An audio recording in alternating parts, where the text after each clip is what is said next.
ಎಲ್ಲರಿಗೂ ನಮಸ್ಕಾರ. ನನ್ನ ಹೆಸರು ಅಶ್ವಿನಿ ಕರಿಯಪ್ಪಳವತ್ತಿ. ನಾನು ಸರ್ಕಾರಿ ಹಿರಿಯ ಪ್ರಾಥಮಿಕ ಶಾಲೆ ಮಾಡಳ್ಳಿಯಲ್ಲಿ 7ನೇ ತರಗತಿಯಲ್ಲಿ ಓದುತ್ತಿದ್ದೇನೆ.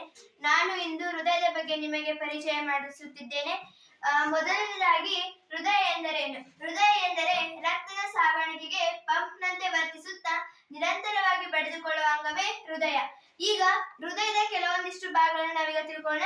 ಮೊದಲನೇದಾಗಿ ಹೃದಯದ ಭಾಗಗಳು. ಮಹಾಪಧಮನಿ, ಇದನ್ನ ಇಂಗ್ಲಿಷ್ ನಲ್ಲಿ ಅಯೋರ್ಟ ಅಂದರೆ ಪಲ್ಮನರಿ ಅಪಧಮನಿ, ಪಲ್ಮನರಿ ಅಭಿಧಮನಿ, ಎಡ ಹೃತ್ಕರ್ಣ, ಬಲ ಹೃತ್ಕರ್ಣ, ಎಡ ಹೃತ್ಕುಕ್ಷಿ, ಬಲ ಹೃತ್ಕುಕ್ಷಿ, ಸೆಪ್ಟಮ್, ಊರ್ಧ್ವ ಅಭಿಧಮನಿ. ಇವು ಹೃದಯದ ಕೆಲವೊಂದಿಷ್ಟು ಭಾಗಗಳು. ಈಗ ನಾವು ಅಪಧಮನಿಗಳ ಕಾರ್ಯವೇನಂತ ನೋಡಿದ್ರೆ, ಹೃದಯದಿಂದ ದೇಹದ ಭಾಗಗಳಿಗೆ ಕಳಿಸುವುದು ಅಪಧಮನಿಗಳ ಕಾರ್ಯ. ಇನ್ನು ಅಭಿಧಮನಿಯ ಕಾರ್ಯ ಏನೆಂದರೆ ದೇಹದ ಭಾಗಗಳಿಂದ ಹೃದಯಕ್ಕೆ ರಕ್ತವನ್ನು ಸಾಗಿಸುವುದು ಅಭಿಧಮನಿಗಳ ಕಾರ್ಯ.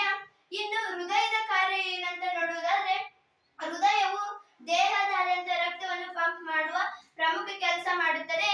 ಇದು ನಿರಂತರವಾಗಿ ಸಂಕುಚನ ಮತ್ತು ವಿಕಸನವಾಗುತ್ತಾ ಆಮ್ಲಜನಕಯುಕ್ತ ರಕ್ತವನ್ನು ದೇಹದ ಎಲ್ಲಾ ಭಾಗಗಳಿಗೆ, ಆಮ್ಲಜನಕ ರಹಿತ ರಕ್ತವನ್ನು ಶ್ವಾಸಕೋಶಗಳಿಗೆ ಕಳಿಸುವುದು.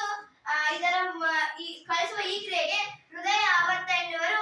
ಇದರ ಇನ್ನೊಂದು ಮುಖ್ಯ ಲಕ್ಷಣವೇ ಹೃದಯ ಬಡಿತದ ದರ. ಇದನ್ನ ಇಂಗ್ಲಿಷ್ ನಲ್ಲಿ ಹಾರ್ಟ್ ರೇಟ್ ಎನ್ನುವರು. ಈಗ ನಮ್ಮ ಹೃದಯದಲ್ಲಿ 2 ರಕ್ತ ಪರಿಚಲನೆಗಳಿವೆ. ಮೊದಲನೇದಾಗಿ ಶ್ವಾಸಕೋಶಕ್ಕೆ ಹೋಗುವ ಶ್ವಾಸಕೋಶ ರಕ್ತ ಪರಿಚಲನೆ ಮತ್ತು ದೇಹದ ಉಳಿದ ಎಲ್ಲಾ ಭಾಗಗಳಿಗೆ ಹೋಗುವಂತ ಶಾರೀರಿಕ ರಕ್ತ ಪರಿಚಲನೆ. ನಾವು ವೈದ್ಯರ ಹತ್ರ ಹುಷಾರಿಲ್ದಾಗೆಲ್ಲ ಹೋಗ್ತೀವಲ್ಲ, ಮೊದಲು ವೈದ್ಯರು ಒಂದು ಉಪಕರಣವನ್ನ ಬಳಸ್ತಾರೆ. ಆ ಉಪಕರಣದ ಹೆಸರು ಸ್ಟೆಥೋಸ್ಕೋಪ್. ಅದನ್ನ ಏಕೆ ಬಳಸ್ತಾರೆ ಅಂದ್ರೆ, ಅದು ನಮ್ಮ ಹೃದಯ ಬಡಿತವನ್ನು ತಿಳಿದುಕೊಳ್ಳಲು ಬಳಸ್ತಾರೆ. ಅದನ್ನ ಫ್ರೆಂಚ್ ವೈದ್ಯರಾದ ರೆನೆ ಲ್ಯಾನಿಕ್ ಎನ್ನುವರು 1816ರಲ್ಲಿ ಫ್ರೆಂಚ್ ನಲ್ಲಿ ಮೊದಲ ಬಾರಿಗೆ ಕಂಡುಹಿಡಿತಾರೆ.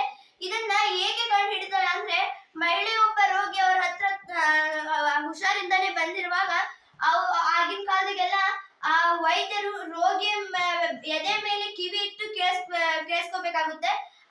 ಆ ರೀತಿ ಮಾಡ್ಲಿಕ್ಕೆ ಆ ಮಹಿಳೆ ರೋಗಿ ಹಿಂಜರಿತಾಳೆ.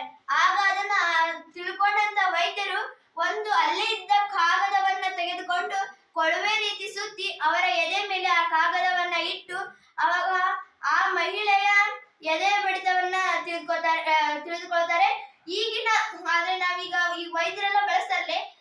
ಅದನ್ನ 1960ರಲ್ಲಿ ಡೇವಿಡ್ ಲಿಟ್ಮನ್ ಎನ್ನುವರು ಅಮೆರಿಕದಲ್ಲಿ ಮೊದಲ ಬಾರಿಗೆ ಕಂಡುಹಿಡಿಯಲಾಯಿತು.